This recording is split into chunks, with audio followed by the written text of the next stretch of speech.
Sophie Overfield, Stuyvesant High School. Christian Clark, Bronx Academy of Letters. John Lasasso, Williamsburg Preparatory. Teachers are among the most hard-working employees in our communities. Rebecca Schoaf, Urban Assembly School of Design and Construction. They get very little respect and they get very little feedback and training. They get criticized a lot, they get evaluated a lot more than ever, but they don't get an opportunity to get better at what they do and what they love. Steve Chiger, North Star Academy. We want better teachers, and we want the teachers who are already teaching to become as fully engaged in their discipline as they can. Elizabeth Healy, LaGuardia High School. I can think of no better program that does this than the Academy for Teachers. I understand ministers of grace defending us, but angels are not quite the same. The Academy brings together two groups of people. Experts, scientists, historians, literary scholars, economists, and teachers.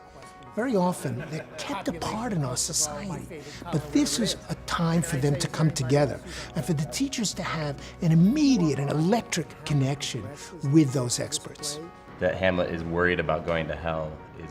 Today was like being charged up by a lot of electrical outlets all at once. Almost every teacher I know wants an opportunity to continue learning. There were two rare experiences that happened sort of at one time. If I was in any kind of military environment, you're the guy who's actually There's Professor Shapiro, who brought expertise for Shakespeare and Hamlet that I wouldn't have been able to get access to otherwise. And then there's a room full of people who are teaching the same play, facing the same issues that I am as a teacher, so it's doubly powerful. This is probably the single best professional development experience I've ever had. But the pressures of being a teacher are immense. Usually my days are 12 plus hours, often 14.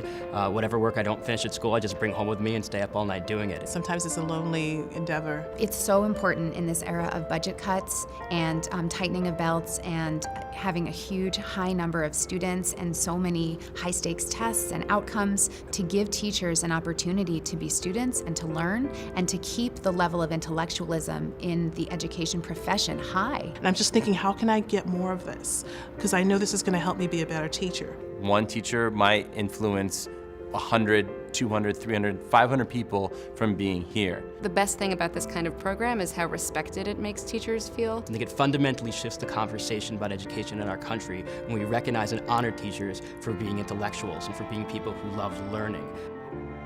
It's about inspiring, it's about rejuvenating, it's about teaching teachers how to be their best selves and how to be better than they thought they were able to be.